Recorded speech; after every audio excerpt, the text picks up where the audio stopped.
Hello and welcome to the Hey Coworker Podcast, home of your favorite not safe for work coworkers. I am RJ, the friendly neighborhood Dom, and this is Raquel, aka Big Rocks, not the little one, never the little one. Period. And we are your favorite not safe for work coworkers, home of you, the best coworkers in the world. Thank y'all for being here. Thank y'all for liking, sharing, subscribing, doing all the things, leaving the comments. I said at the end of the episode, when y'all leave comments on stuff, can y'all timestamp them? Because I want to kiki in the comments with y'all, but sometimes I don't know what it is that you're referencing. Because sometimes we have callbacks and I don't be knowing.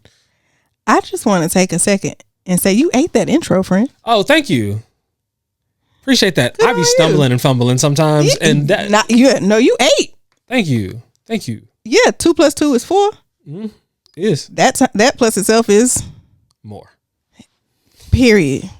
I didn't know what I was supposed to say, but I was like, it had to rhyme. So no, it was just supposed to be 8, but that's cool. More works even better. I was like, I don't know if we're going for a rhyming thing.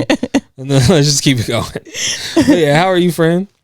I'm doing great. I have nothing to complain about, except the fact that I've been extremely tired lately.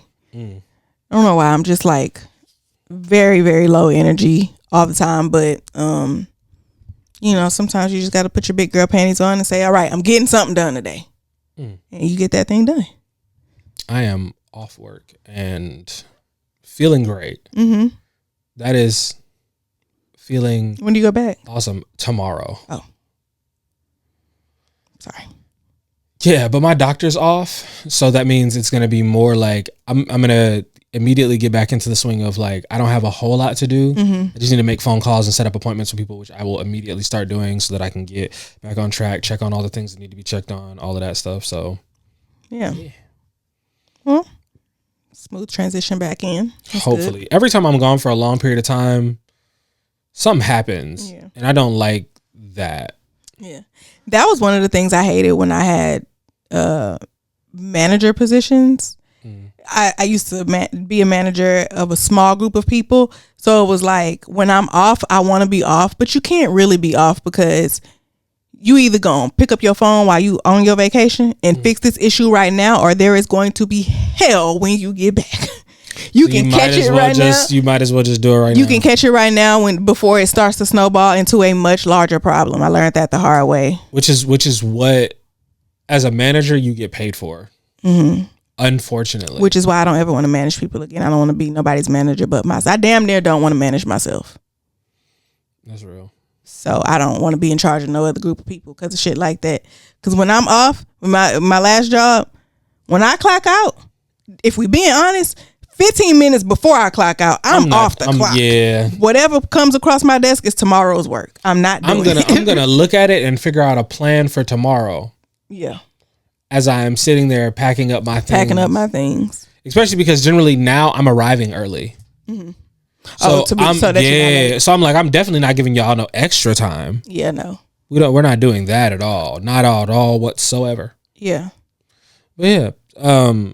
Y'all, this is one of them times where I have been off the internet. Like, and I know I joke about being off the internet, but I've really been off the internet. Like, I have not been scrolling. The only thing I've been doing is playing chess. Playing chess, watching anime, hanging out with little one, and I'm recently back into going to the gym because I went today, which I'm so very, very glad that I went because I needed to. Yeah. But I've been off the internet completely. So I don't know very many things that are going on. I did watch some interesting shows. Like I watched X-Men 97. Fantastic. It is beautiful. First of all, there is a scene in there where Magneto is talking to the human, because it's X-Men 97, so it's actor Charles Xavier has died, and now Magneto is leading the X-Men. You don't know nothing about this. But let's pretend I do. Go ahead. You seem to okay. Magneto is now leading the X-Men, and they've arrested him for all of his crimes against humanity. They've taken him to the UN. Crime. I mean, he's killed a lot of humans before. They're taking him to sit down before the UN, and protesters get in and try to like kill the judges because they decided to put him on trial and just not kill him. Like the world believes that he should be killed. And in the process, people are mad about that? Yes. Okay. They're very like the MAGA people. It's giving them. And in the process of that, they try to shoot this like beam at Magneto that will take away his powers, but they end up hitting Storm. Not Angela Bassett. I mean, it's yes, but no. Okay. Did Angela Bassett not ever play Storm? I know. Oh, who am I thinking about? Halle Berry? No. Okay. I know. I remember Halle Berry playing Storm. Who is Angela Bassett played? T'Challa's mama? Yes. Yeah, but I thought she was in another thing. Okay. No, not that I know of. I don't ever remember her playing Storm. Correct me if I'm wrong. I could be wrong. I've been wrong before. If one of us is wrong, on this, probably me. So, but that's okay. Not Halle Berry. But yeah. So Storm loses all her powers, and there's this scene where like Magneto is about to lose his temper and drags and picks up the basically part of the building and the person that shot Storm and brings them over the world, like high up into the atmosphere, and gives this speech that is amazing. And he's like, I should smite you. Like he's talking to them like he is a god, which at this point, from the perspective that he has and the things that he is able to do compared to them, he absolutely is a god. Yeah, I have no idea who that is. Magneto is, so there's Professor X, which is Charles Xavier. Is that the one who was in the wheelchair? Yes. Okay. Magneto is the one who has the ability to magnetize things. Then he can he is an Omega level mutant. Excuse me. He's an Omega level mutant. Cool. You know nothing about, you never watched the X-Men? I can only name, now 3. Who were the 3? Well, now Magneto. Jesus. And Storm. Okay. And Wolverine. Okay. He's one of them, right? And yeah, not even Professor X? Wheelchair guy. Yeah. No, I would not have put those together. You know, we all have our things. We do. I'm just realizing I am such a nerd, and you are just not. No. And you know, that is causing a little bit of a little riff in your relationship. Yeah, because I got very, very excited about Attack on Titan. I thoroughly enjoyed that show. I would rewatch it.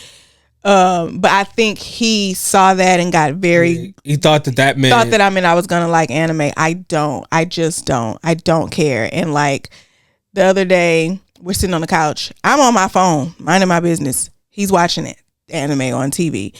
But I kept feeling him look at me. So I was like, "Do you need some attention?" Like not in like a condescending way, but like, are you looking at me because you are, sometimes you just be waiting for somebody to make eye contact with you before you say, like, is that what we're doing? So I put my phone down and he's like, want to watch this with me? I said, I don't. But it's not like, fine. And I'm looking at the TV like that because I don't care. But I mean, if you want me to sit here and stare at the screen with you, I will. I don't care. It's just not good to me. It's not interesting. Not good. Not good. Just not, I'm not interested.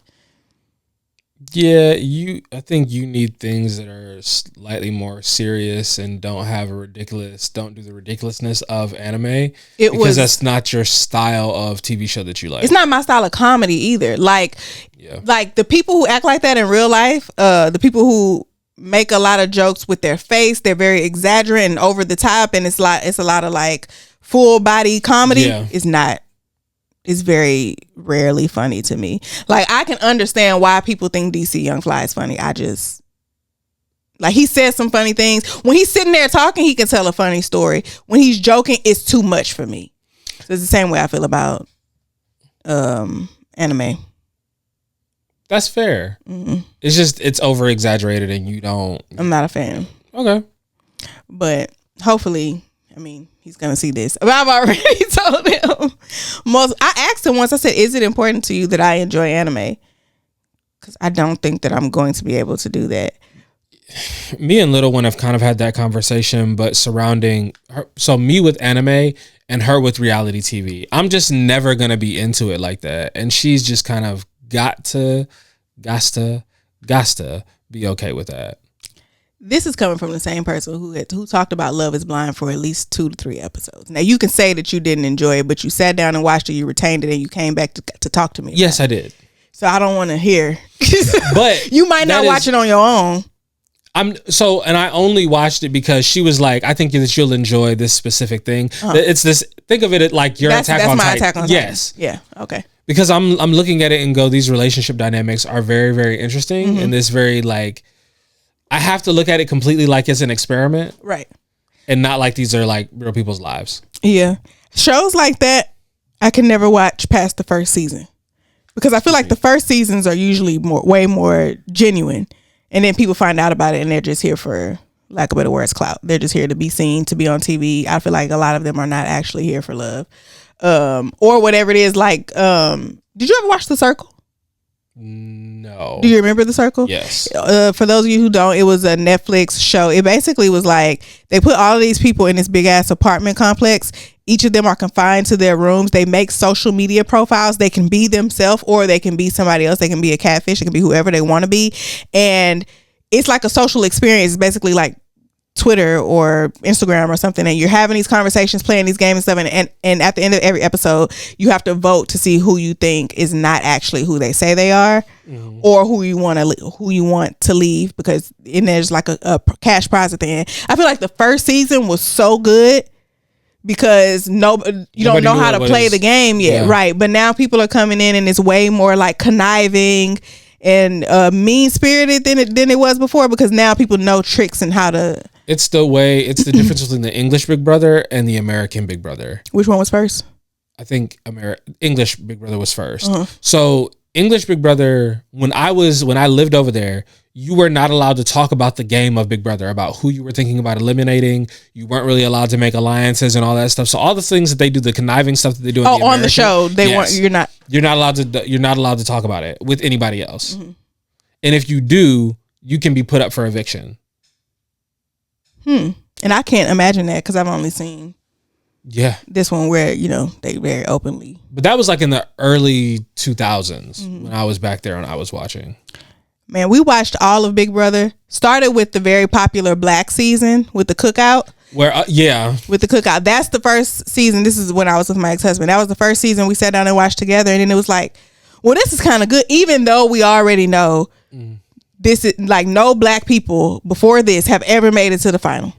So we already know that. But it's like, well, let's just watch the whole thing. Let's just watch all of it. So we went back to the first season. That shit was so bad as far as like the quality, just because it's so old. It was terrible. So I was like, I can't, it's too much of a like culture shock. So let's watch it backwards. So we ended up watching it backwards, which was very fun because Big Brother brought people back a lot.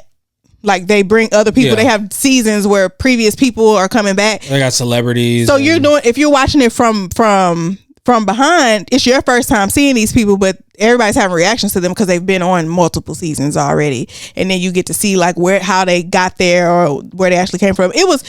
I thoroughly enjoyed Big Brother and Survivor. Never really watched. I was never really did like the challengey TV shows. The only ones I kind of did were singing ones, and I didn't even watch all of those. I would just catch amazing performances online. Right. It took me forever to watch Survivor because I thought it was like Naked and Afraid. I didn't realize that it was a game show. I thought it was people just out in the woods trying to survive. Oh, what's the one where they made them eat weird things? Fear Factor. Did watch that. Yeah. Fear Factor was never. And all of the fake MTV ones. Like Room Raiders. I had a soldier that worked with me that was on like the fake boyfriend one where they hate you. My parents hate my boyfriend. Yeah. Remember Next? As soon as they got off the bus, that is so embarrassing. Bro, I would be so hurt. That's like the balloon popping thing that they do now. Yes, I have seen it. I made a TikTok of that because I was like, oh yeah, I think I saw. Yeah, the balloon popping. I don't understand how anybody is getting up there doing that in the first damn place. I don't want to. I would never, because you're not going to hurt my self-esteem. I know what type of attractive I am. Let me. I know exactly what type of attractive I am. I am, and the internet has told me over and over again, I am attractive because you like me. So until you like me, you're not attracted to me. So I need to watch how I move out here. You see what I'm saying? I've been observant of that. It's not even that. It's just, for me, you really finna just get up there in front of 20 strangers and be like, hey, rape me? Ew, gross.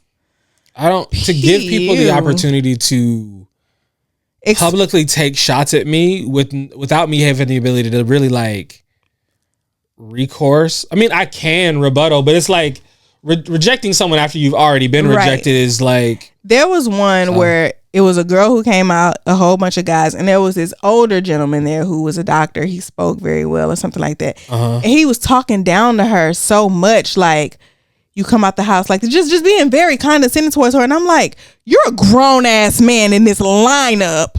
So I don't know if it's the same one, but I think I've seen that girl before, and she be trying it with people.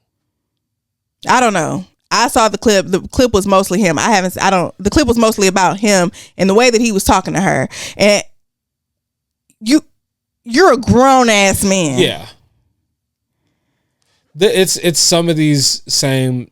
We see it on the other podcasts that we try not to watch at all, that somehow end up in our FYPs and all of the things, where they've got some Instagram girl who has never spoken about anything, has never taken a women's studies course, but she knows that what you're saying is wrong, but she can't articulate it. And it's the same thing. People know they know who to try that with. And how we know he's an actual doctor? He just said he was a doctor. That don't mean he's actually. I'm an astronaut because I live in Houston. Like that's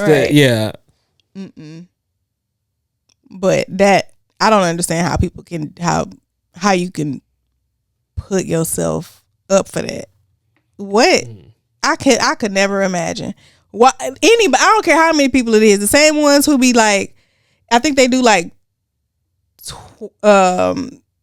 20 girls versus a rapper or something like that, and the rapper's just standing there. All these different girls, just one after a time, just come up and start talking to them and asking them questions, and they vibe. And I'm just like, excuse me, bitch.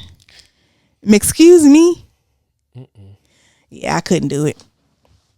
It just don't seem like a good time overall. Hell no. But I had a girl. So okay, I posted a video. I stitched a video. In the original video, the girl was basically saying, y'all don't be sending a spend the night bag with your kids when they go to their daddy house. And I was like, no, I don't. Why would he not have the things over there for the child? Things that you, me, and the comments are all thinking. Then she says, because you trust him to put clothes on your baby and you know he can't even dress himself. And I said, and that right there let me know that she's not talking to me.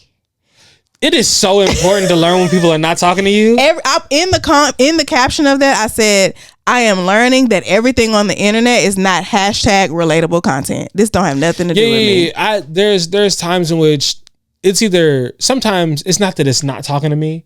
It's just a conversation I don't wish to participate in at this very moment. And so I am going to excuse myself because I don't have the spoons. See, that's what I'm not going to do. But I can't acknowledge that it's not about me. But what I did was I took I stitched that part, and I said, I was about to start talking from a place of privilege because I understand the relationship that I have with my co-parent I'm coming from a place of privilege. When I say there is no way in hell I will be sending clothes over there. You are their daddy. You have things. I'm not sending the iPad because you they daddy, and either they're gonna have an iPad or they're gonna cry about their iPad over here. You gonna get them or you gonna get them something. They don't need an iPad. You find something for them to do. I'm not sending. The only thing I'm sending back and forth is medication if they need, and that's only the prescribed stuff. Because let my baby have a cold or something, and they taking amoxicillin as the antibiotic, but they also taking Motrin and shit like that to curb the fever. Why you ain't got no Motrin? I'm only sending me amoxicillin. You better have some Motrin and some Tylenol at your damn house. So I understand clothes, but stuff like toys, you wouldn't send with them? I don't, but I also have very different kids. My kids don't have dependencies on anything. My kids don't have like if my children had a comfort toy, a blanket, something like that, then by all means take that with you wherever you go. My kids don't have that. They go from one place to the other and they don't, whatever's there is what's there. But even so, like I would like an iPad is something I was like, this child don't need no 2 damn iPads would be my thinking. But it's not 2 iPads. It's an iPad at your house, and it's not like they can just go between the two when one die goes to the other one. Yeah. We just don't send them. But it's like it would not be fair. So they already had 2 iPads, one for each when we were together. My youngest, I took his iPad because I bought it and it was mine, and their dad took my oldest. He took that one. So then we each had to go out and buy another one for the kid, for the one who didn't have one. But it wouldn't be fair for them. Like if I took both iPads, I'm sure they want their iPads when they go to their daddy house, but that's not my responsibility to make sure that they get one. Because I immediately went and bought my oldest a new iPad because I know they don't like to share. They don't watch the same things. They don't like to share. They both be on their iPads. So I went out and bought them a new one. Their dad tried it for a little bit. He was like, okay, well, I don't give a damn because I'm not sending it. I'm not sending it over there. So you either going to go get them a new iPad or you're going to figure out a way to make them share. Either way, I don't care. I'm not sending it. I'm not sending no clothes. I'm not sending no toys unless they ask to bring a toy. But even then, our particular custody agreement, we don't have to see each other. The only time we see each other is if somebody is sick or the school is closed on the day that we change. Other than that, I drop them off at school. He picks them up and he has them for that week until the next Friday when he drops them off at school and I pick them up. We don't have to see each other. So, and they're not allowed to bring toys to school. So you can't take no toys. But, so it was a few people in the comments that said to me, that is not a privilege. It's just the way things should be. But things are often not how they should be. And the people who get to experience them as they should be are privileged. Yes. That's the thing we talk about when we talk about privilege. Majority of the things that we call privilege are things operating in the exact way that they should.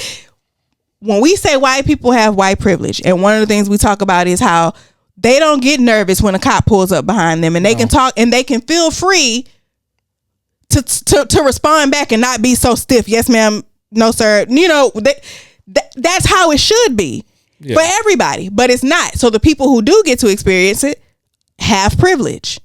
So I can understand that it's most things that's how they should be. So then I got into this back and forth with this girl who's basically telling me she's going to blame women because they need to pick better. Multiple men were saying that they need to pick better, but it always hit different when a woman say it because where the fuck are you coming from?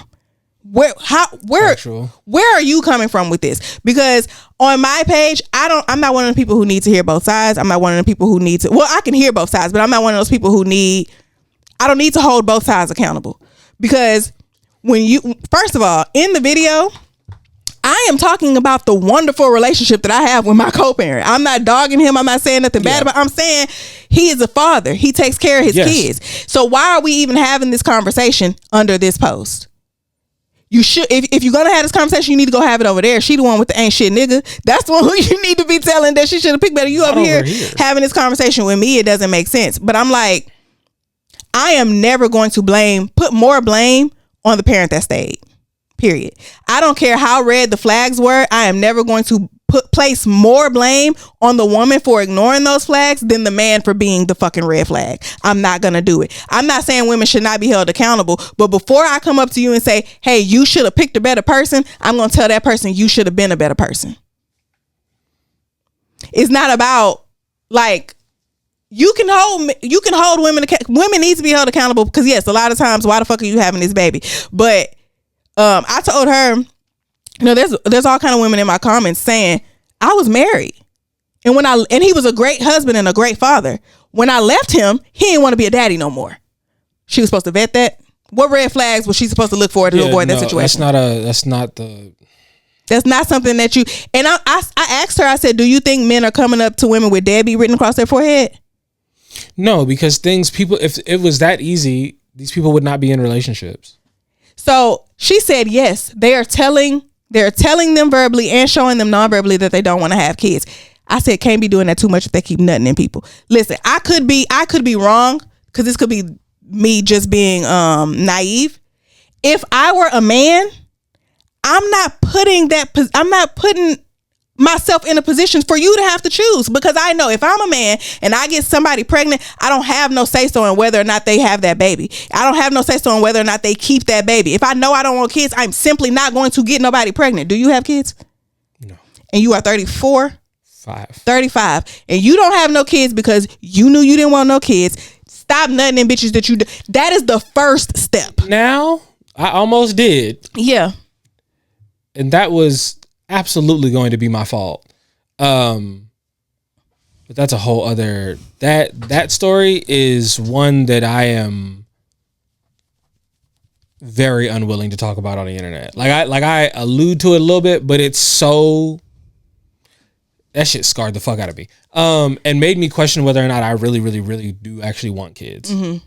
Like, to the point that it is difficult for me, even in my, like, that whole experience makes me flinch when little one still, when she talks about having kids sometimes. Cause I'd be like, you're in a healthy relationship. You're not in the situation that you were. This is not that. But my brain still goes, well, yeah. Yeah. But all I'm saying is, you know, y'all know how I feel. I've said this on the podcast before. Pregnancy is men's fault. I feel like it takes two, and when we're talking about consensual sex between adults, two people can agree to have sex. Two people can agree that she can say fuck it during the sex. She could say, nut in me. It's your fault if you do it. If you don't nut in her, she don't get pregnant. Point blank period. If you don't nut in her, if you don't get your sperm from your body into her, she not getting pregnant. So it's men's fault. Now, I understand that leading up to the sex, there are decisions that have to be made that go on both parts. The sex, both people's part. But a woman cannot get herself pregnant. And I won't say 100%, because there are cases where women trap men. And I don't mean the type of trap where, oh, I'm on birth control, because I still feel like that's your fault. If you don't plan on being with this person, and for me, the first time I let vet turn me into a Twinkie, feel this in my arm. It's right here. I want you to know, ain't nobody playing no games with you. I'm not having no kids. You gonna trust the word of somebody who she telling you on birth control? Have you ever seen it? Have you ever seen her take it? Do you know what type of birth control? Before you just decide to put yourself in that situation. That isn't a thing that you, as you become an adult, you start to ask more questions and do a little bit more research that you did not do when you were younger. Mm-hmm. There's things that I don't, like, someone will tell me something, I'd be like, wait, that was what? I did not know that was a thing. When did that become a thing? That's always been a thing. Poor education on certain things, and you just thinking that you have the information. And you don't know what you don't know. Yeah.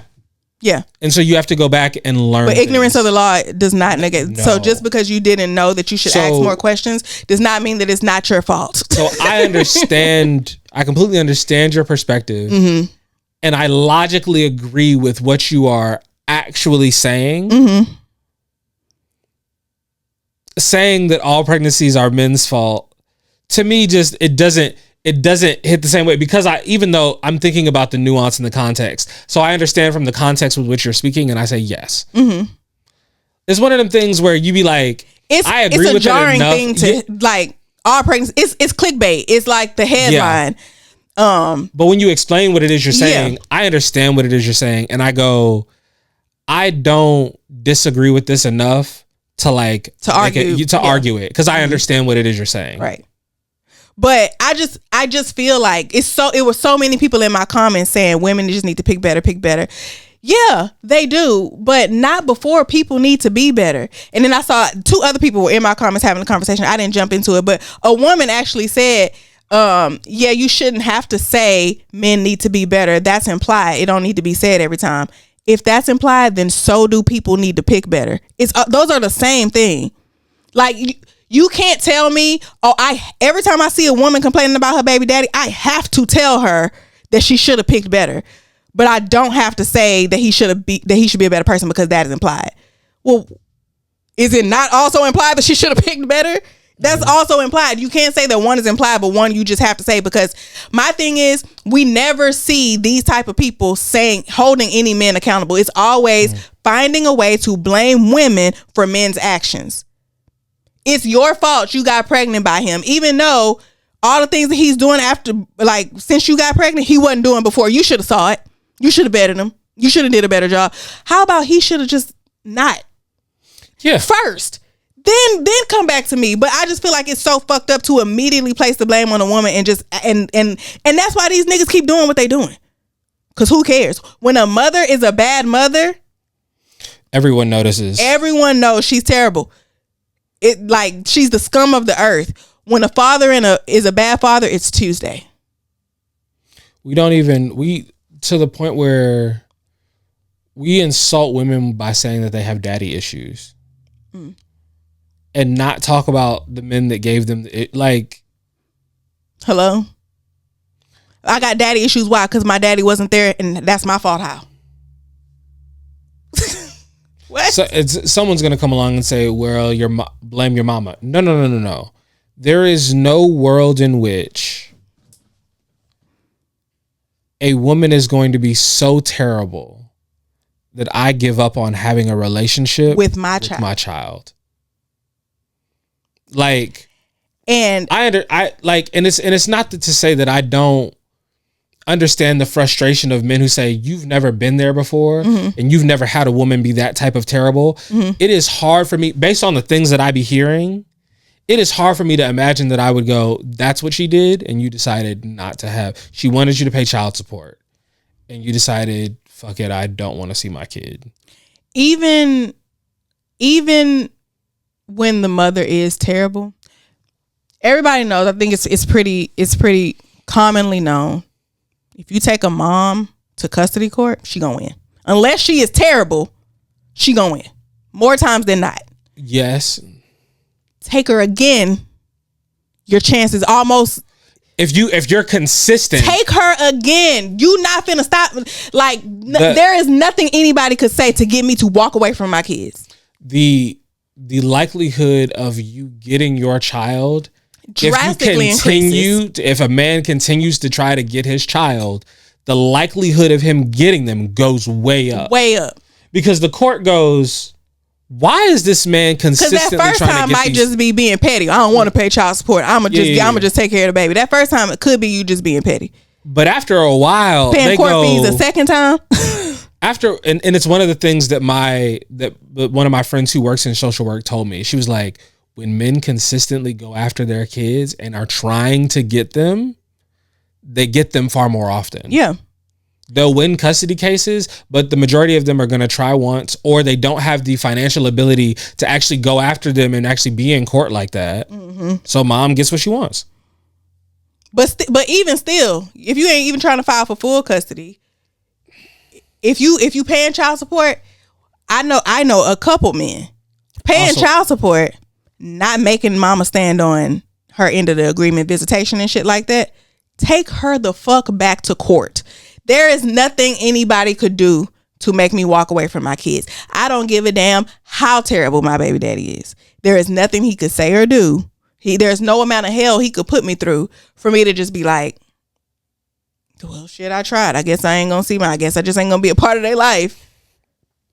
I don't understand it. You know what? What's crazy is in the age of, and this is gonna sound like a leap, but I'm gonna explain it. Okay. This is my problem with pop psychology. With pop psychology. Actually, scoot more into the frame. Let's slightly before we. Sorry, y'all. I just want to make sure she's in the shot as we have this conversation. One of the problems that I have with like pop psychology or like people being on social media and like doing the psychology thing is they make these like blatant statements about people being in their worth and setting boundaries and without ever explaining that you having certain boundaries, even though that you are able to have these boundaries and they are good things, will prevent you from having certain relationships. And you be thinking that you're in the right. And so people don't extend that to, there are people that think like, I was just unable to handle the fact that I was a mother. And so I stopped being one because it's what I needed to do for me. And I go, that's the logical conclusion that a lot of y'all be coming to. You think you justify anything that you've done based on the need for boundaries or whatever. And it holds you back from taking accountability from your behavior. And no good therapist, which is why y'all don't actually go to therapy, you just go on social media. No good therapist is going to let you get away with that without holding you accountable. Right. Without challenging you on the thing you just said and the behavior that you're talking about. Or at least making you think more clearly about the thing that you're saying, that you're about to give up on. Yeah. Or the thing that you want to do. Or the plan that you have. Or the fact that you feel like you was right about this argument, even though you were completely in the wrong. Mm-hmm. That's what a good therapist gets paid to do. Yeah. Yeah. One of the things I'm learning is as I get older, people around me are my age, but there's always a few like trickles of like the youngins in there. Mm-hmm. And so you have to be like, hey, I see the play. Don't do that. But you have to have relationships with them in order to do that. And even then, because I can think back to being a teenager, early 20s, and my older cousins who I know went through all the things that I went through trying to tell me stuff. And it's like, yeah, but no, it's different. I'm not you. It's not. It never is. It's not. It never is. When you're younger, you think that you're the exception to the rule. And then once you hit like, I don't know what age it is, but at some point you go, I'm not the exception to the rule. I'm just like everybody else. I thought I was different, but no, what can go wrong in my life will absolutely go wrong in my life. And I'm helping it by ignoring the people trying to help me avoid it. Speaking of which, I'm probably about to have to get a new car. Oh, it was that bad? Or like So he fixed it, and then I was like, I looked at him and I looked at my mechanic in the eye and I said, okay, look. I don't want to have to. I've resigned to the fact I need this car to make it like 2 more years, maybe. He was like, okay, I'm gonna talk to you about this. Like, I'm gonna be real with you. What type of 2 years are we talking about? Because there's 2 types of people. He said there's the people that's like you want to make it towards 2 years and you don't want to have to put any more money into it, or it's 2 years and like you're like I'll do all the upkeep. Yeah. And I said, I don't want to put more than about another $2,000 into this car over the next 2 years. And he goes, all right, you're going to have to ignore a lot of things. Turn the music up loud. You hear that noise? It's like a lot of things are gonna like go a little bit over time, and you're gonna have to be okay with them. And I just looked and I was like, he was like, and you could sell that car back to the dealers, like, but it probably wouldn't get you all that much. Or you can just keep it. Is it paid off? Yeah. Mm-hmm. He's like, you can just keep it and like run like little bitty errands in it, or like what's the name, and then you get a new car, which I'm thinking about doing because I'm also in the space where I'm like, I actually make enough money that I could probably afford a new car. I would just have to change some of my spending habits, which is very, very doable. I can be disciplined when I absolutely have to be disciplined. But I'm just like, all right, cool. Let me get my life together and do this because things keep coming. Yeah. I've really enjoyed not having a car note. Yeah, same. I really don't want to have to go back to having a car note. You know, I think now if I were to need a new car, considering the fact that I'm a girl and I don't do most of the driving, I'll probably lease. Because I don't drive a lot. So, you know, and I have the credit for it to be able to lease. Shorty don't drive nowhere if I'm around and can. But she drive back and forth to Austin a lot, or for work, right? She used to, but now that she's here, she's back. Yeah, she's been back, so she's not driving. So typically, like the only time she's riding with me in my car. Mm-hmm. Like anytime we go somewhere, I'm driving, unless my car is like in the shop or down or something. And even if it's her car, I'm probably driving. Because we take my car a lot because, you know, Vet's job, he be dirty all the time. So we usually will go in my car, but he's the one that's driving. But if I I think if I decide to get a new car, I'll probably just lease one because I don't drive that much. And you get to switch it out for something new every couple of years. She's trying to convince me to get a truck or like an SUV. She's like, so you can have the big car, the family car. And I'm like, what are you plotting? What is this? I always said that's when I know I made it, whenever I can buy my man a truck. I want to buy my man a truck so bad. So this is the thing, and I've trucks are low-key luxury vehicles. They're especially because like dudes, you don't need a truck, bro. You're not hauling nothing. You're not moving nothing for real. You don't actually need a truck. You just want a truck because it reinforces your masculinity, and it's big and it's nice and it's luxurious and you can do all the things and you dreamed of having a truck. But also people that have trucks are like, no, because people always want me to help them move. Always want me to help them move. And guess what? Let it flood. I'm calling you. Hop in that big motherfucker and come get me. I've thought about getting a truck, but gas is so expensive. Yeah. It wouldn't be like an everyday thing. One of the funniest things in the world is seeing them short ass men hop out of them big ass trucks. Oh my gosh. It's always a little bitty man. So if I did a truck, I would probably do a truck and then I would have a motorcycle and what's the name car. Although Shorty is not very keen on me having a motorcycle. I ain't like when Bedhead he is either, but you don't still got it? Mm-mm. Oh, he got rid of it? Yeah, he had only got it because when his car was stolen. Mm-hmm. So in the meantime, he was riding a bike till he got his car back, and then he sold the bike. Okay. I wonder how much bikes are, because they seem like they'd be fairly inexpensive. Bikes are like you can buy a bike like a cash car. Yeah, I think the ones he was looking at was between like $3,500 to like $12,000, depending. But bikes last a lot longer than cars because there's bikes from like 2009 still selling for a lot. So not really here for it. He had me on the back of that bike. Not a fan. I've never ridden before.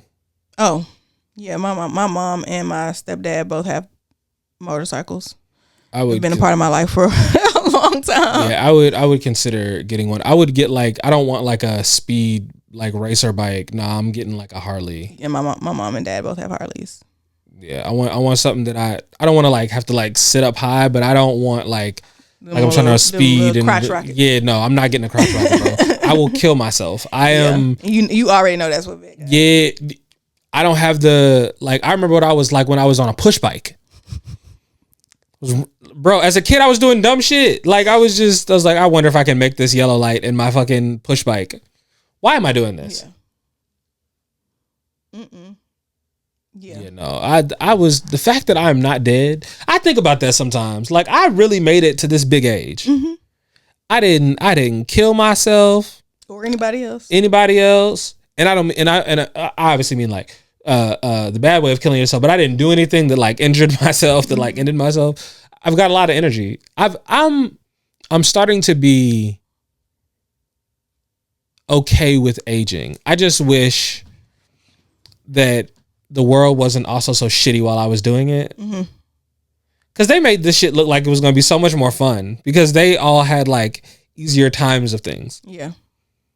And now it's harder. And I want to be able to enjoy getting old, but I can't. You know those videos where they be stopping people in the grocery store asking them random questions and shit? There was one where they stopped this old white couple and he was like, "Excuse me, do you have a house?" It's like, "Yeah." "How much was your house when you first bought it?" The wife was like, No, we're not doing this. Let's go. Cause that shit was $15,000. That shit probably was $20,000 for the whole house and the land. Yes. And now it's valued at whatever. Right. $1.5 million goddamn dollars. It's one of, they say the quickest way to build wealth in the United States is home ownership. Yeah, you just got to make it through the tough times. Mm-hmm. Cause it fluctuates. You know, as somebody, I used to be in real estate and I got into real estate during the pandemic, but towards the end I bought my house during the pandemic. I bought my house in 2020. Interest rate was 3.5. Mm-hmm. And so when the interest rates, by the time I got into real estate, the interest rates had gone back up to around 7%. And people were like, "Oh my gosh, the interest rates are just so high." And it's like, they're not. Because back to the late 80s, early 90s, them hoes was at 18%. 18. Oh. It's not they are higher than they were a couple of years ago. Mm-hmm. They are not high. And the thing about I've talked about this so many times on the internet. People constantly telling people to just buy a house. No, it don't fucking work like that. No. But the best time to buy a house is when you can afford it. It doesn't matter what else is going on. It Doesn't matter how much the interest rates are. The best time to buy a home is when you can afford it, because you can always refinance it. If you can afford that home at a 10% interest rate, when you get locked in at that, unless you get a adjustable mortgage, which most people don't get, you locked in at that 10%. If it goes up, you still at the 10%. Interest rate shoot up, you still at the 10%. If it goes down, guess what? Refinance, get the lower rate. And then if you could afford it at the 10%, you really can afford it at the if it goes down 8, 7, whatever. So like the best time to buy a house is when you can afford it and you want to. Me and Littlewood have talked about it but I think I would deal with just a townhome. Mm-hmm. Like a nice townhome that has 2 stories and 3 bedrooms would be great. Because 3 bedrooms, we got a nursery, we got me to have a room, and then this is the thing. I just need a room in the house that is for me, that I can be in, that I can shoot a podcast in, that I can do content creation in. Like, I just need a space that is dad's space. Mm-hmm. Leave him alone when he's in this space, because he's getting himself together so that he don't hurt one of y'all. Mm-hmm. Because dad needs to be alone. Dad needs alone time. So yeah, as long as we have that, like, I'm gonna be straight. I couldn't do a townhome because of the kids. I want more space. I want a house for them. Now I'm talking about like as of right now, and if we had like a small child, but not once they get active and go outside. Yes, we had a swing set, pools and stuff. We did, the kiddie pool, all that stuff in the backyard for them. So I want to be able to do that.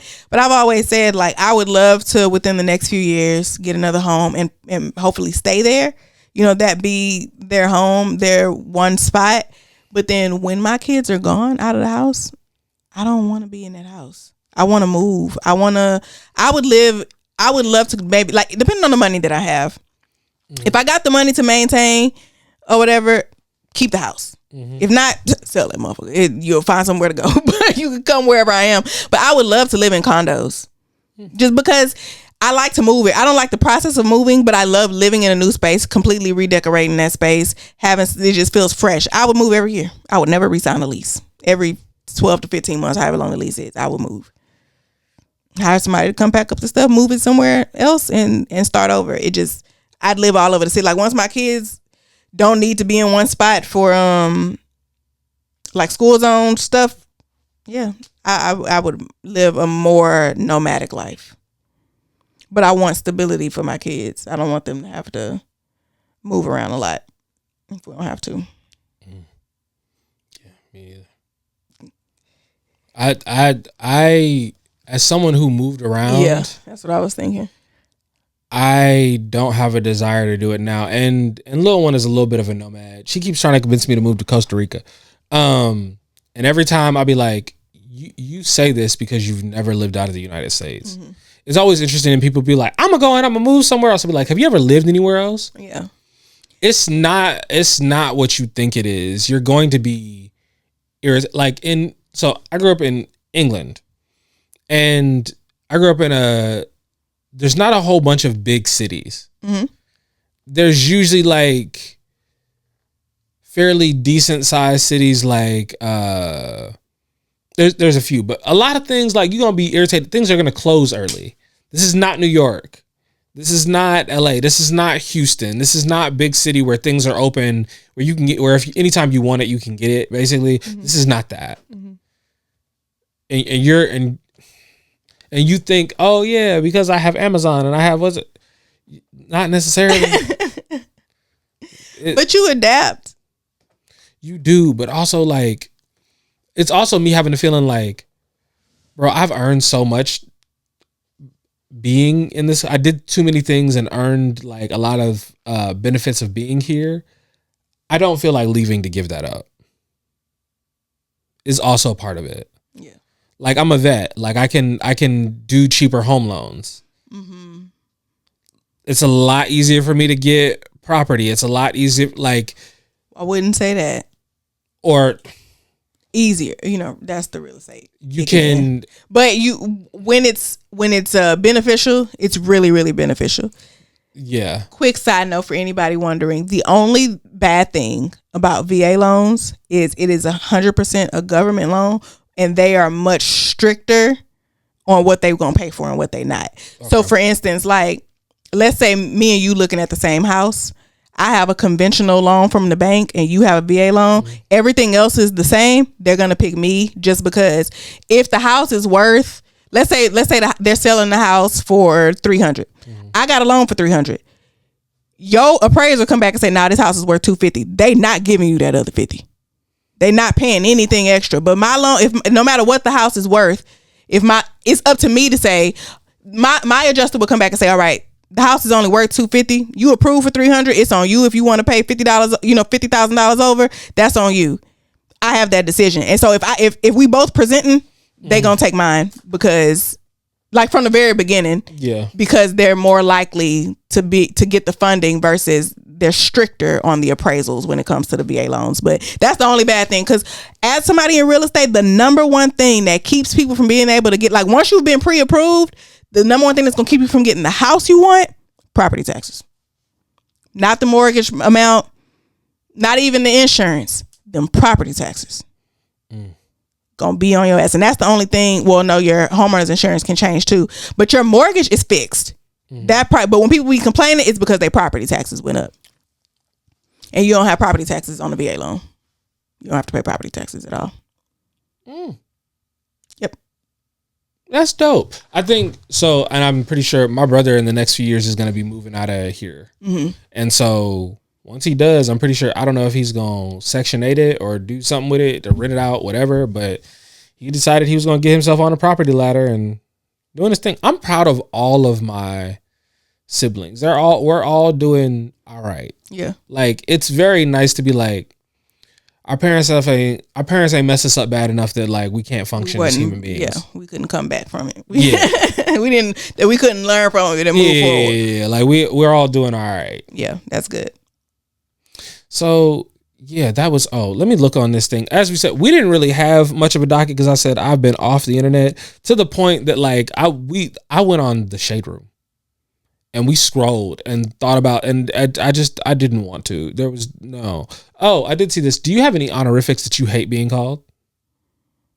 I don't like it when he calls me little one because it makes me think about you. Oh, because that is my introduction into the whole world. Like, you are the first person to ever I actually have an in-depth conversation. Yeah, and that is what you call your person. Yeah. So I don't like. I don't know if this is necessarily honorific, more just a pet name, but I don't like it when he calls me baby girl verbally. Text, I don't mind, but I don't like to hear it. Okay. I don't know why. Like, there's something that, like, little one calls me, but she'll be like, she does like a cutesy, like, what's the name, and shit. It's like, why did you do that? This is very small and cutesy. I'm not small and cutesy, my nigga. Yeah, but that's why they be big niggas in the hood named Tiny. It's always a big nigga in the hood named Tiny. But she'll be like, my sweet baby angel, and I'm just like, yeah, I'm good for her, my love. How are you today, my love? Love, darling.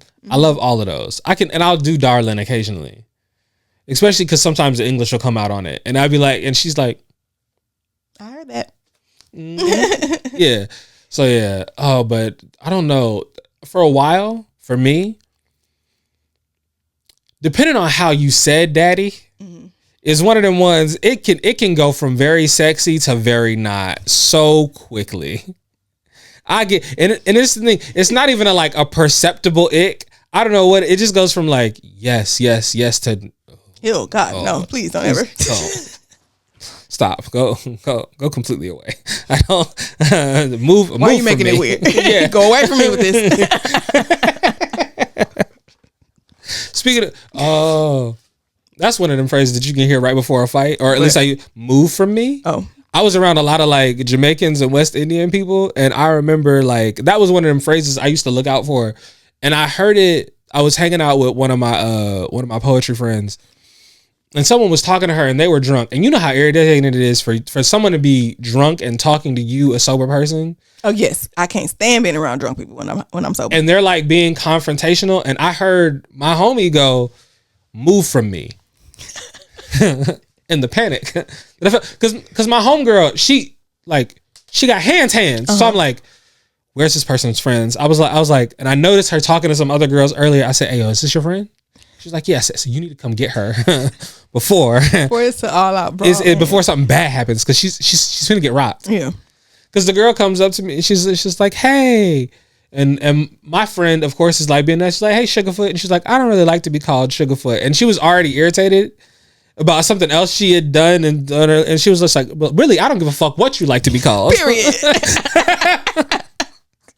I was like, damn, all right. Because I'm not a confrontational person, and I would never say this because respect people's boundaries. She don't want to be called Sugarfoot, But in my head, if I say, "Oh, hey, Sugarfoot," and they say, "I don't really like to be called Sugarfoot," well, okay then, bitch. Like that's the first thing that's gonna come through. What you want me to call you then? I've learned the thing that I've also learned with women is when women call each other bitches, that's not the one. It's if y'all start calling each other honey and sweetheart. Oh yeah, when it's nice nasty. Then it's like, hey, nice nasty. Nice nasty is different. Yeah. Well, sweetie. Oh no. See, and this is the thing. I don't want nobody to talk to me like that neither. Once I figured out what women were doing, I'm very careful with like the tone in which you said things to me. Yeah. My move from me? Move from me. Mine is from, ironically enough, it's from the Real Housewives of Atlanta. Phaedra. And it's so funny because it wasn't even messy. Like she was talking to her husband, but she said, "Go away from me with this." The way I throw that shit out all the time. If you went through all my videos, you probably find 18 to 20 videos of me saying, "Go away from me with this." Fair, because go why away are you from me. This to me? Go away from me with this foolishness. I hate it very much. Okay, yeah. That was the only real honorific. Oh, we have to talk about this. Beyonce put out an album. Mm-hmm. Have you listened to it? I have not. I have not either, but apparently people are getting drugged online because I don't know why people still decide to try Beyonce's fans. Are people not giving good reviews or like? It's a country album. And so Oh yeah. Yeah, and so people have been giving like and Beyonce's petty. The whole reason she did this album feels petty to me. It's like, you didn't give me my award, so now I'm finna show you. Somebody said gospel next because I do remember her trying to do a gospel song and they were like, no. If she do a gospel album and it's not, and she don't got neither Kelly nor Michelle on it, on there, I'm gonna feel away. If harmonies, once they on there singing Amazing Grace, the way that they sung Amazing Grace on that outro.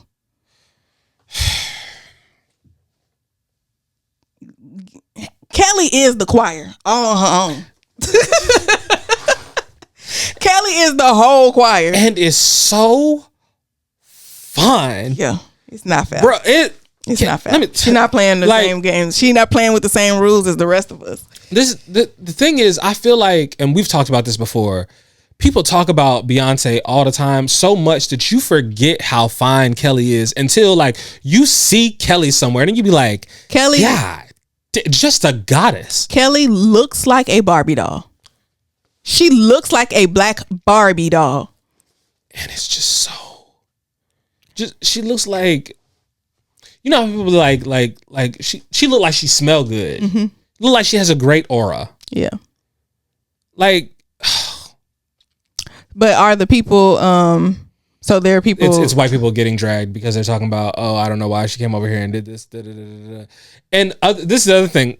There have been country artists that have been like, the number one artist in the world decided to take and do our genre. And the ones that are really educated go, our genre that we co-opted. Okay. From, and they're like, so you can't, this is not, this. And also, you got here from the blues and jazz, which is not your genres. But why do you care? Is your music good or not? Is the only thing I care about is the music good or not? That's it. And if the answer is no, guess what? Don't listen to it. That's it. That's it. That's all you got to do. Because the other thing is this. I don't want certain people to be good at making certain types of music. Mm-hmm. But if they are, like, I remember there was a poet that said once, she's like, the fact that we have white rappers and black cops does denote progress. Mm-hmm. But I'm not sure I like what it says. Yeah. Like the stuff can be good. It just is what it is. It is what it is. I'm not going to hate on it if it's good. And it doesn't, like, Beyonce is one person. She made one album. What's the issue? It's not like she's the new face of country. It's not like she is encouraging other black people to do the same. Like, y'all feel we're gonna take it. Like, Beyonce is one person who made one album and doing her thing. That is all. That is it. She Beyonce. She do what she want. She do what she want. We can't tell her nothing. And anytime one of us, I did like this, and it did it again. Anytime one of us try to tell her something, the Hive comes for us. We're not doing this. We've learned. Yeah. I'm not going to war with the Hive, the Navy, none of them. Oh, and especially the Barbs. Absolutely not. I don't know what Cardi's fans are called, but remember Crystal kept calling them the Carbs.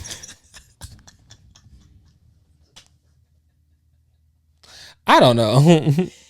She kept when Nicki and Cardi was first like beefing, when they had gotten that fight, or they was about to fight. Crystal kept calling them the Carbs. I don't know what's the name. Oh, people were also talking about speaking of female rappers, Glorilla's hanging out with Megan Thee Stallion. I don't know if that's news. Why wouldn't she? They on tour together. Are they? Yeah. I didn't know that. Yeah, Glow is opening for her own tour. Oh, that's dope. Yeah. I fuck with Glow.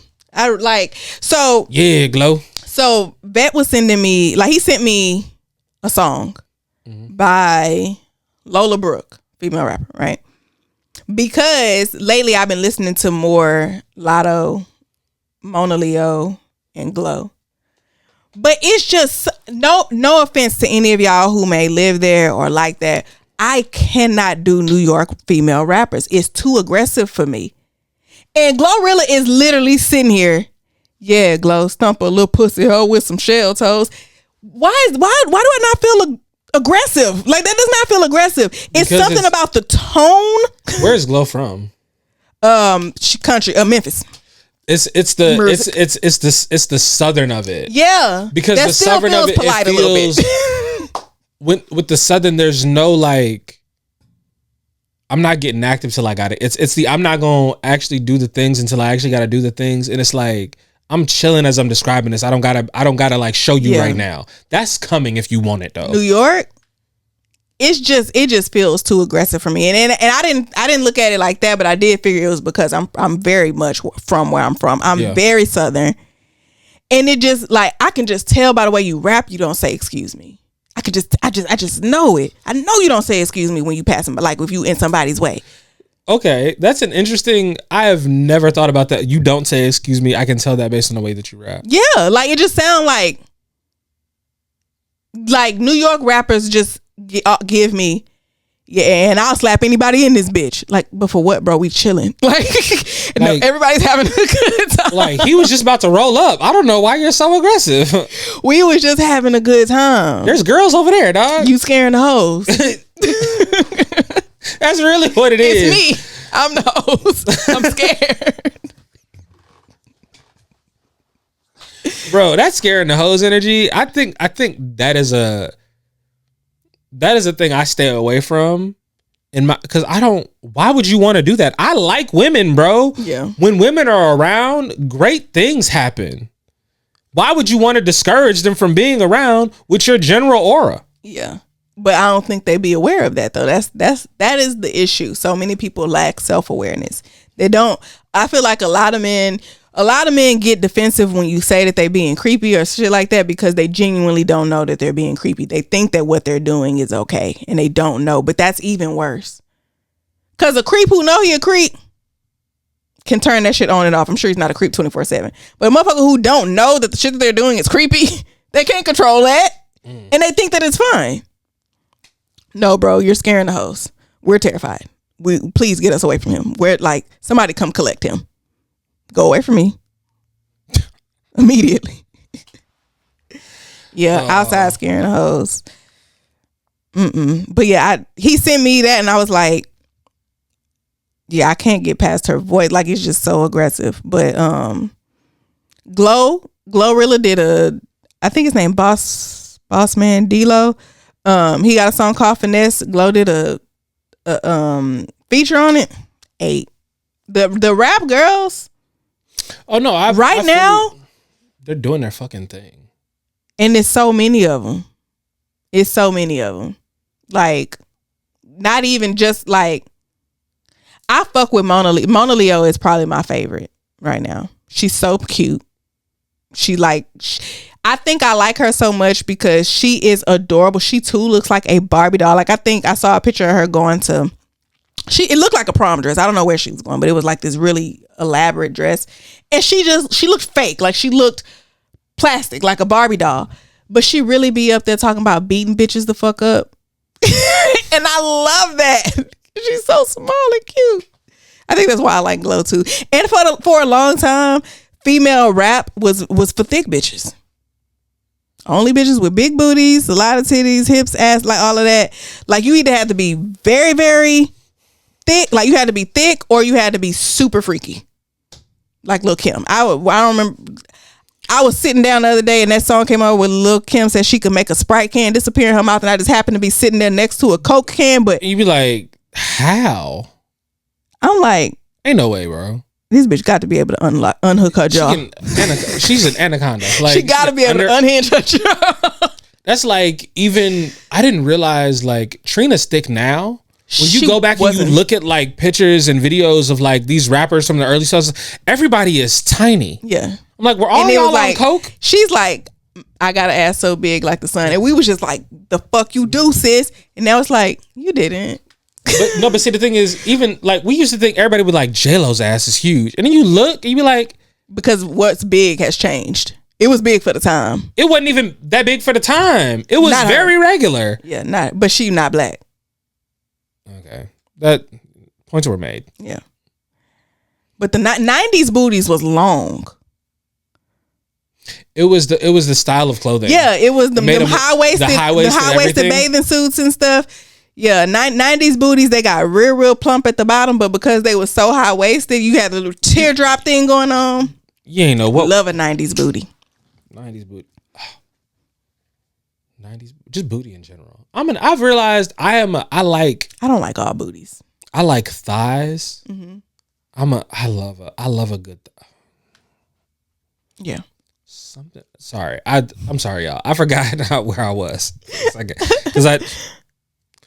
Anyway, you watching anything interesting? Because there was one show that I wanted to talk about, and I started to do your thing that you told me about, where you just watch things because you can take them out of your continue watching. So I started watching this show called Bloodhound, mm-hmm. and it was dope. But then, you ever watch something that you're watching in dubbed, and it like something happens that's so, because it's, you don't know if the acting is bad because you're listening to it in dubbed, but the way that people are reading it or saying it is so bad that you're like, I can no longer. I am completely taken out of. Yeah, I can't do the disbelief thing anymore. Right. I can't suspend my disbelief anymore. You've made this too bad. And I don't watch real like live action shows that are dubbed, because if your words don't match your mouth, I can't focus. I can ignore it. I'm used to watching anime now. Yeah, I can't. And all anime is original. Like the video is there in Japanese. Yes. I could not tell when watching Attack on Titan. At no point did it ever not look like their words wasn't matching them out to me. Well, it's because they just dub it. Like, it's the acting is better. And the acting for dubbed anime is better than the acting for dubbed TV shows, live action TV shows. because it feels like they put in more of an effort. Yeah, I never noticed that their words wasn't matching. But I can always tell when it's live action, and I can't focus. I'm trying to watch. I started watching some show called Shogun. What's the name? Because I'm trying to get back into watching more live action TV shows because I've been on an anime kick. Yeah. And just doing that for about a year now. And I'm like, it's time, bro. Like you've nerded out over this. You've learned all the things. You've gotten to sage mode. You can go back to live action TV. The problem is finding live action TV that I want to watch. Because that's how that is exactly how I end up watching the same few shows over and over again. Because y'all keep remaking things. Like they remade Roadhouse. For why? It's so there was an 80s version where this dude who's a fighter from somewhere ends up going to work at this place called Roadhouse, where they have really, really bad like brawls in there all the time, and he like is this badass and he like is fucking people up, and so everybody like stops fighting until there's these other badasses that want this place to not be. It's just okay. I couldn't imagine you being really into it. Probably not. Beck got me watching a couple of new shows. I'm watching The Punisher. Okay. And a show called From. What's that about? There's this town that's like you can't leave. Like once you drive into it, you can't leave. And at night, these monsters come out. At night, everybody has to go into their homes, lock the doors and the windows and stuff like that. Hang this talisman up in the window to keep the monsters out. But the monsters come and they look like your loved ones and stuff, and they talk to you. They know you by name, and they're like, "Oh, won't you open the door so that I can come in?" And it's supposed to be like trying to trick you by looking like somebody you know. We're only on like the first. I think I'm only on like maybe the 4th or 5th episode, but that's pretty good. And I'm not a huge fan of like horror, but I don't do horror. Good. I do sci-fi and I do fantasy. Like I'm probably gonna start watching Picard again. It's one of those. You ever know a show is so good that you're like, I need to sit down and give this like actual attention and watch it, but I don't have the actual capacity to do that. So I'm just gonna watch all of these other shows that I've been watching that I've already seen, so I don't have to pay attention. I tell Beth that all the time. He'll be like, "You want to watch TV?" And I'm like, "Not nothing I actually have to pay attention to. I'm not in the mood for that. I don't have that." I'm rewatching this show called Eureka. I watched it all the way through before. This will be my second time. I've heard of that show. It's like a town that Albert Einstein invented for all the smart people to live and stuff. So they always have all kind of hijinks happening because. It sounds very quirky.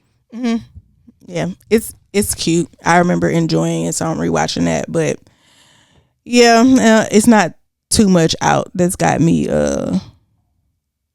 like waiting for it. I haven't watched the new season of Abbott. I never finished what I was watching from Abbott. I need to get like me and little one are living together, and we're finding things that I just bought her a Nintendo Switch, so she has been hyper fixated on that. What's she playing? Mario. Oh, okay. I had a Switch, and the first thing I bought was Animal Crossing. I got my Switch when Animal Crossing came out. I'm going to buy her Animal Crossing because she is a little like gamer. So I already know that she loves Mario. Because she loves Mario, I know that she's gonna love stuff like Animal Crossing. Animal Crossing. Buy her Spiritfarer. Okay. Spiritfarer. I learned about that game from Kid Fury. Oh my God. When I tell you, not only have I played and beaten that game 4 to 5 times, playing it on the PlayStation, platinum trophy. I also have several platinum trophies. Like, I'm like that on the games that I choose to play. Do your thing. I have like 6. Okay. But anywho, yes, Spiritfarer. I think she will love it. Spiritfarer is about, you play as a black girl named Stella. She has a big old fluffy poofy hat. It's awesome. But anyway, you have this big ass boat that you have to maintain and upgrade, and you're sailing around finding these lost souls and helping them. Like, they come to live on your boat. They all have their own personalities. They all like to eat different things that you need to remember about them, and then you have to help them complete tasks so that they can cross over. And then when they're done, they'll tell you, "I'm ready to go," and then you take them to the Everdor and they go off and die. But you help them, so they'll be like, my kids used to love fried chicken. So now you got to go around. You got to find some chicken. You got to find some flour. You got to find some oil. You got to build a kitchen, and then you make all the stuff. Give them the food. That's it's a very, very fun game. It's like very relaxing. I think she'll love it. Probably. Yeah, I think if you think she'll like Animal Crossing, I think she'll love Spirit. I think we're probably gonna. I might do Animal. I might go buy her Animal Crossing once she's so fixated on Mario right now that she's not. Even if I get her something else right now, she's not gonna play it. I'm gonna go buy me a Switch. She's been having fun. Yeah, a vet told me not to get a Switch. Why? I think because he can't play it because he don't want to play it. But he's like, no, just get a PlayStation. But I can't just take a PlayStation in the bed with me. That's very true. I think I'm about to go buy a Switch when I leave from here. I didn't encourage her to get a Switch. Is that going to be your birthday present to yourself? Oh, it is almost my birthday, huh? No. I don't believe in that. Getting yourself a birthday present? No, I believe in that. It's too far away from my birthday. I'm going to get some more money before now, and then I'm going to give myself something else. This is just a treat. I forgot I had a check coming. I have a check coming on Friday, but I also have another check coming that I completely forgot about. Praise God. Look, won't he do it? Mm-hmm. Yeah. Let me see if I had anything else on this docket that I was like, we need to cover.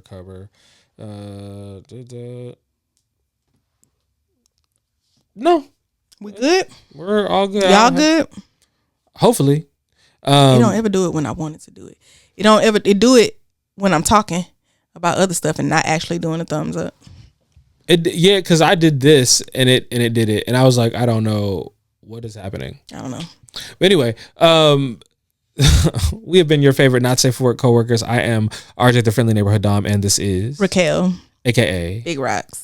Not the little one. Never the little one, not even at the end of the show. And again, thank y'all for being our favorite coworkers. Thank y'all for continuing to show up. Thank y'all for liking, for subscribing, for hitting notification bells, for leaving comments with timestamps, because y'all are awesome and we want to kiki with y'all in the comments. So thank y'all, and hopefully y'all have a great day. Oh, what are we telling them to leave in the comments? Leave T in the comments, as in TEA, because the body is T. Look at me. It's giving. I set up and said, whoa, who was that? So go ahead, leave T in the comments if you made it this far. I love it. Okay. All right. And we're out. Thank y'all for being here, and we'll see y'all next week. Bye.